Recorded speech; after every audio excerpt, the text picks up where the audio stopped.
Well, hi, Facebook. Hello, Little House fans, Little House page. My name is Sarah Miller.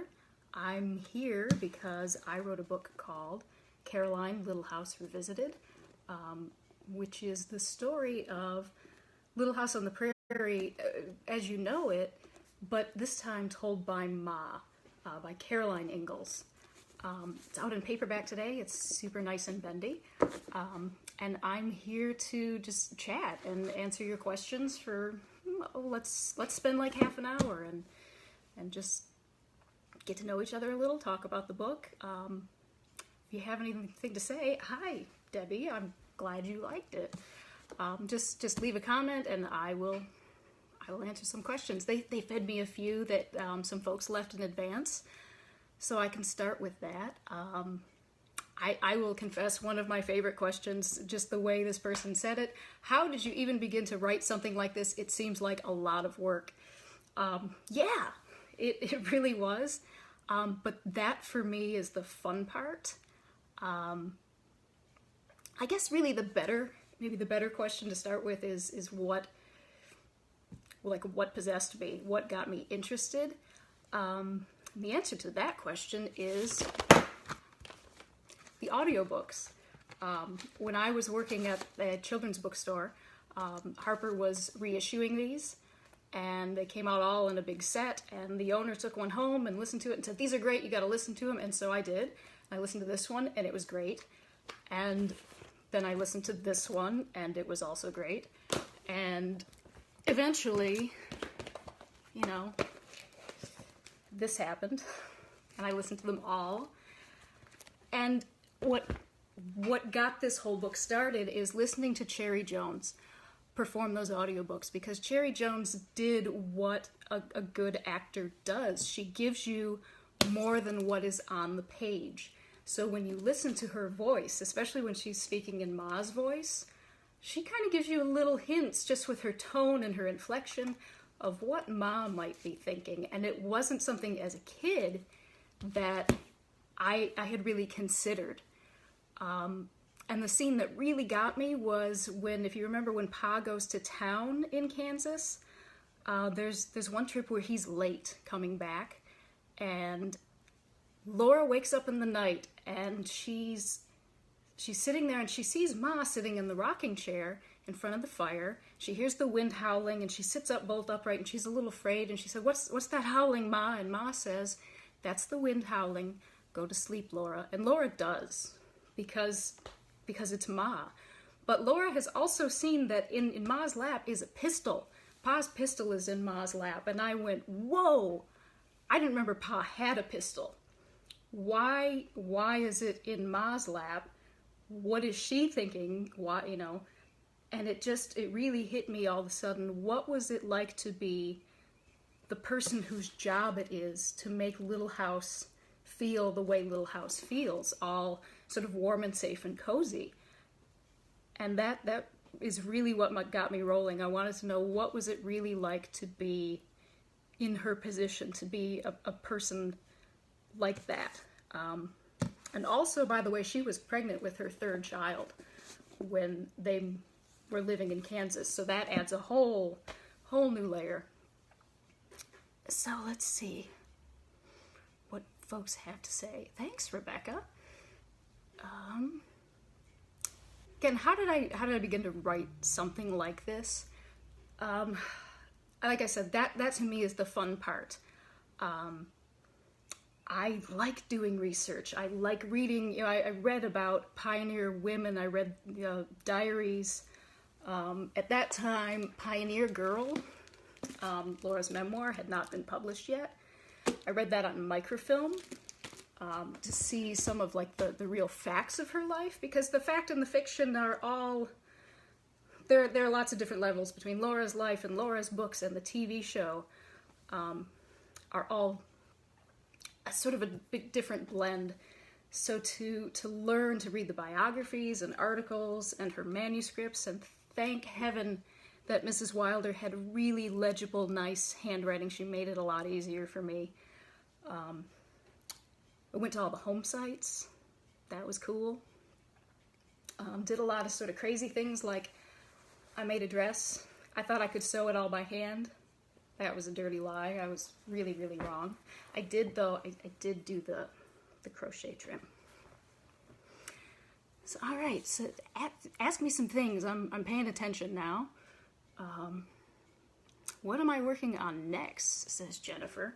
Have you ever heard of the Dion quintuplets? If you're under 75, there's a pretty good chance you haven't heard of them. Their names were Yvonne, Annette, Cecile, Emily, and Marie. They were the first quintuplets to survive infancy. So that's my next project. The thing about the Dions that's just completely crazy is when they were tiny little babies, they weighed under 14 pounds when they were born altogether. The government of Ontario took the children away from their parents to keep them from being exploited. Built them a nice little private hospital, put them in there to live, and then they built a playground where the public could come and look at them twice a day, which is just mind-boggling. So that's going to be my next project. That's nonfiction, because you can't make this stuff up. Suzanne wants to know if I would think about doing a book from Mary's perspective. It's a pretty interesting idea. I have thought of it. There is a book for kids that exists. I think it's called Mary Ingalls on Her Own. So I don't know if I could do something different from that. This isn't my kitchen. Somebody just asked. No, this is a friend's kitchen. It's pretty spiffy.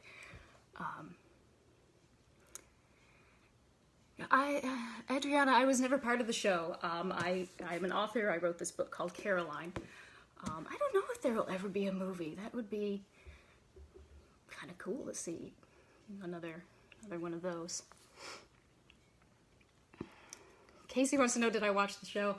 No, I was a big wimp. I saw some of it in reruns, but they hit some heavy issues in that show. You know, there was morphine, and there was rape, and there was the baby that died, and I was never catching the big spelling bee episode. I was always catching the big, heavy drama, and I was just too wimpy. But in the last year, I became fond of Johnny Cash, and somebody told me that there was a Johnny Cash episode, so I watched it, and now I'm kind of in. I bought the first season, and I'm working my way through it, and I am enjoying it. I can kind of be a little less uptight about what's factual and what isn't. Wendy wanted to know what a modern-day feminist might think of Caroline. That's a very interesting question, because just from the outside, she's always saying, whatever you think is best, Charles, and moderate your voice, Laura, and she comes off in the books sometimes as kind of a killjoy, but she also insisted that her daughters had to be educated. And the Ingalls daughters, when you look at their biographies, it's striking that they didn't, except for really initially Laura, didn't follow the traditional, just go get married, have some kids, kind of a path that was open to women.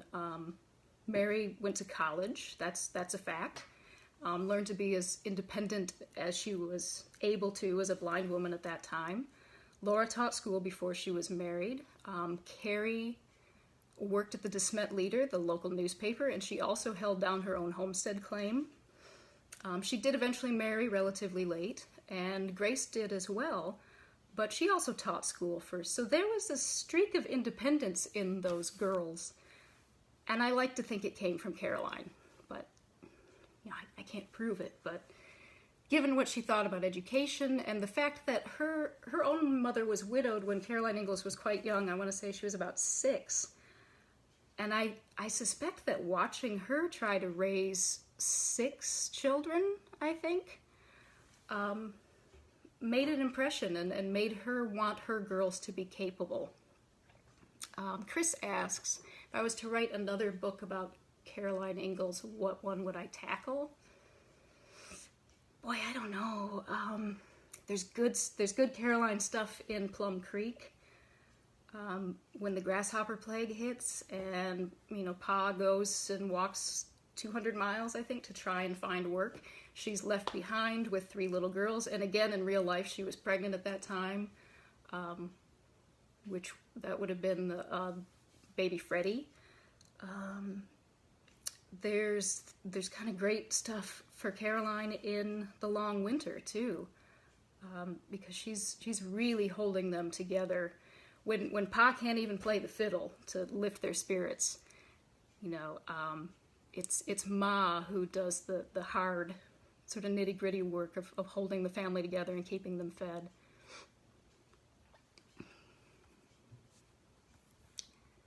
Let's see.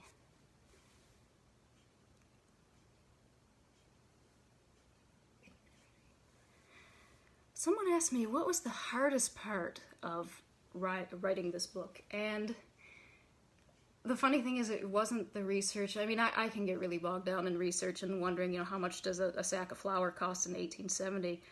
The real thing that kind of, you know, really got stuck in my head was, what would Mrs. Ingalls think? And that really sort of shaped how I approached the project. People have asked, you know, well, did you feel like Laura Ingalls Wilder was watching you all the time? No, not even once. Which you probably won't believe, but Scout's honor. That really just trying to get it as right as I could, as close to what we know about Caroline Ingalls and her personality and her circumstances. Christina says, wasn't baby Freddie yes, he's the baby that died. He lived to be about 9 months old and died in Minnesota, in between what would be on the banks of Plum Creek and by the shores of Silver Lake. There's kind of a missing year there that Laura Ingalls Wilder did not cover in her books, but they did address it in the TV series, so you can get some hints there.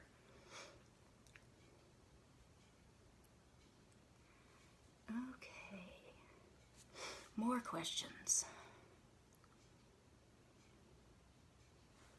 Did I grow up reading Laura's book? Yes and no. I mean, I had a set, the paperback set of the Little House series, I want to guess when I was in like 2nd or 3rd grade. And I read it. I played Laura and Mary with my friends in the backyard, but I didn't really stick with it. It was, I guess you could kind of call it more of a phase. It really came back and hit me when I was working at the bookshop and rereading, re-listening to those audiobooks. Rebecca asked, would I consider doing a book on that missing year? That would be an interesting idea. That was a rough year for the Ingalls, all of them. As far as children's books, that did get covered in a book by Cynthia Rylant called Old Town in the Green Groves. So you can look into that. Did Laura have any children other than Rose? She also had a son that died very young. I want to say he was under 2 months old. But no, she did not have any other children. Mary also never had children.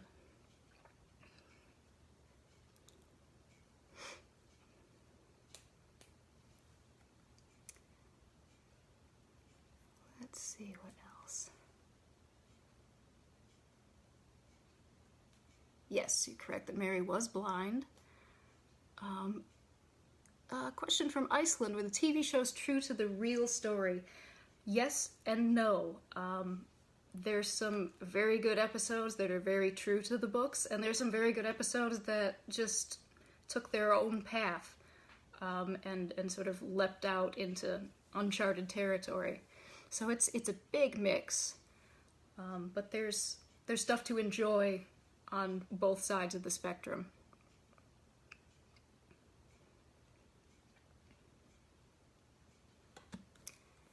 Okay, let me find some more questions. Have I been to the Ingalls home sites all over? Heck yes. Oh, and quick shout to Jenny. Wanted to know if this is fiction or nonfiction. This is definitely fiction.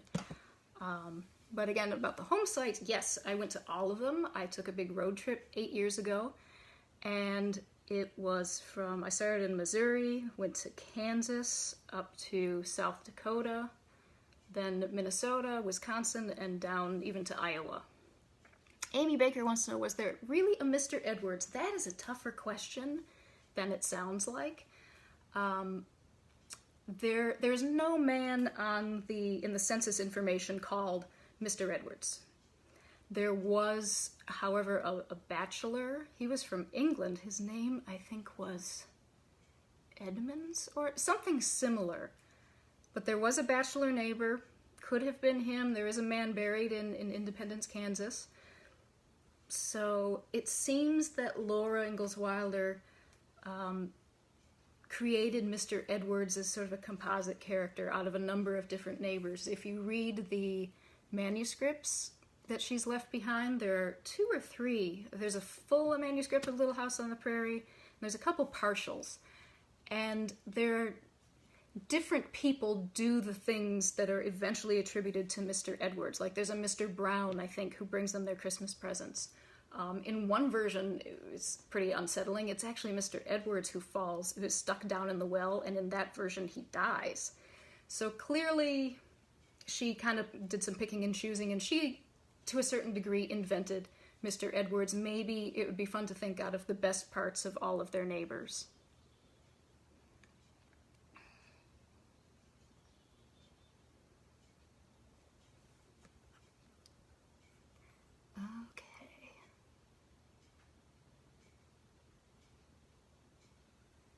Yes, this book was just sort of through Caroline's eyes. In terms of, you mentioned that there were some things you didn't know. Some things I invented because I had to, because there were gaps that just couldn't be filled with the information that's available. And some of it I was able to actually dig up some facts. They're few and far between about Caroline Ingalls, but in 1925, the year after her mother died, Laura wrote to her aunt Martha, who was Caroline Ingalls' sister, and asked for family stories. And Aunt Martha, I want to say they exchanged a couple dozen letters, and she did fill in some gaps there about Charles and Caroline's courtship, and tiny little snippets about like Caroline's time as a school teacher, that type of thing. It was really, really just little bitty snippets about. There were recipes. There was a mention of like the neighbor's flowers up the street, that type of thing. They're fun to read. They're held in the Herbert Hoover Library in West Branch, Iowa, with Rose Wilder Lane's papers. Sharon wanted to know about Nellie Olson. Did she exist? She's another yes and no. She is a composite. The reason really that she's so terrible is that she's a combination of, I want to say, 3, at least 2, possibly 3 girls that Laura Ingalls Wilder did not care for at all. One of them was Genevieve Masters, and I can't remember the names of the others offhand. Dennis wants to know, was Mary really blind? Yes. Mary went blind at age 14 from causes that are pretty tough for us to determine looking back. Maybe scarlet fever, maybe meningitis. Tough to know. Nicole wants to know, was Albert a real boy that was adopted by the Ingalls family? Nope. That Albert's character was totally invented for the TV show. And Amy wants to know, what about her real brother? Yes, Albert was fiction, but baby Freddie Ingalls was born in 1875, I think, and lived to be 9 months old before he died. Casey said, I've mentioned, yes, that I learned to crochet and sew because of this project, and she's wondering, are there any other skills that I picked up because of my research into Caroline Ingalls? I don't know if I would say skills. There were things that I did for the experience, such as I helped butcher a hog. I helped dismantle a deer that a friend had hunted and killed. I wouldn't say that I've retained the skills. I don't think I could dismantle a deer or a pig again, but I have done it. Lori wants to know what the most surprising thing was that I discovered about Caroline Ingalls. And I think I would say maybe it would go back to the feminist question that we had earlier, that she seemed so passive, and yet when you look at how she raised her daughters, it suggests very strongly to me that she thought that independence and skills besides sewing and whatnot were important for girls. There's a scene in, I don't know if it's Little Town on the Prairie, where Ma and Laura, I think, are, I don't know if they're making, it doesn't matter, they're making clothes, and Laura just hates sewing, which is not true. Fictional Laura hated sewing, but real live Laura kind of liked it. But fictional Laura has this moment where she realizes that Ma is not confident about her sewing, and she doesn't enjoy it at all. Where in reality, that was a skill that really helped Laura earn money when her family fell on hard times, that her mother's insistence that she learn how to sew really paid off. She was able to earn $1 a day to help her family of Almanzo and herself and her daughter Rose move to Missouri. So, you know, we look back and see Caroline as, like I said, passive and submissive and sitting quietly sewing and knitting.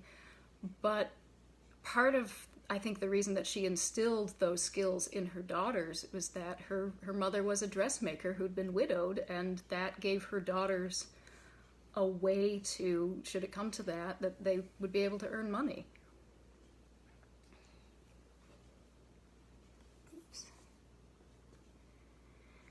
John wants to know, did Laura's dad really call the real Laura Half Pint? I think so. It seems to be in, if I recall, I think it does, that nickname does appear in Pioneer Girl. I don't think she invented that. It's certainly in the books, and that was, you know, those were largely Laura's memories, so. Susan, again, the Half Pint question, where did that nickname come from?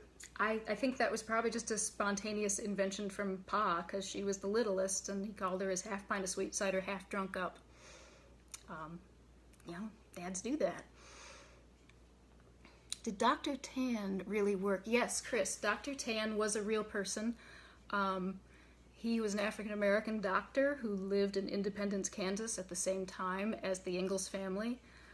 His grave is there in Independence. It's quite easy to spot. There's 2 little American flags sticking out there. He lived there with his parents, and it appears a hired girl, not far from the Ingalls claim, and he served both white settlers and the native people. Hi, Mom. Charlotte Miller wants to know, do I enjoy research or writing the book better? Research is way more fun. I get to do things like learn how to crochet. I made this as a copy of a piece that Caroline Ingalls herself really made that I saw in Missouri. And, I mean, this looks really complicated, but honestly putting the words together so they make sense and people want to read them is harder than that. So I enjoy the research. I probably do too much research.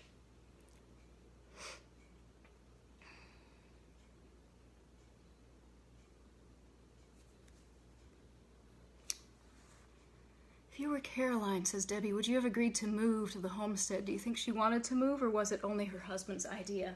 That is a tough call. I chose for my book, because this is, at this point in the sort of the fictional story, this is the first move they made. I chose to let her experience some excitement and, you know, pleasant anticipation, because it really was a good opportunity for them. They got what I presume is a pretty good price for their land in Wisconsin, and the land in Kansas was going to be so much cheaper. They would have no debt. They would have their pick of land, you know, once the people who owned it were forced off, of course. I am going to guess that by the time they moved to Kansas, in real life they moved back to Wisconsin before going to Minnesota, then down to Iowa, back to Minnesota, and across to South Dakota.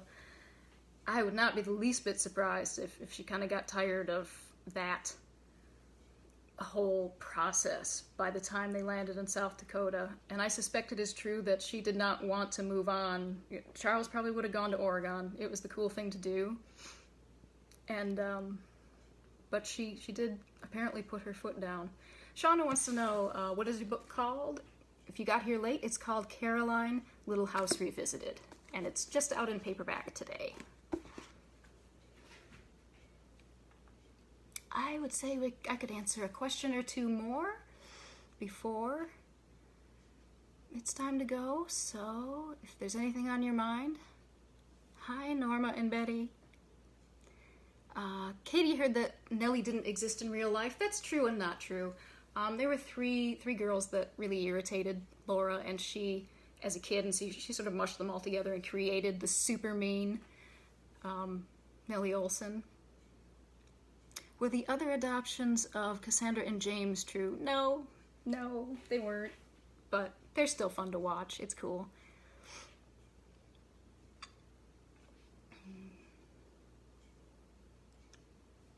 One or two more? I think we got time. I think I spotted a question earlier about...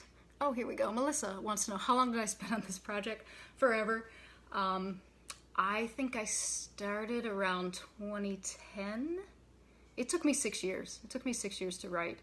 I'm really pokey. Mari wants to know, is there really a town called Walnut Grove? Yes, and I've been there, and it's fun to visit. They have a nice museum. All of the Wilder sites that are mentioned in the books, the places where the Ingalls live, you can go there and see. Walnut Grove and Pepin, DeSmet, South Dakota,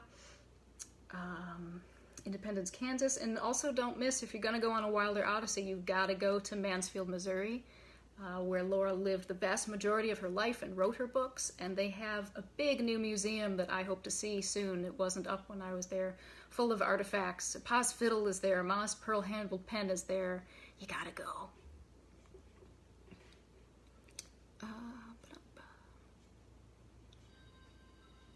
What inspires me most about Caroline, says Camille. Wow, that's a big one.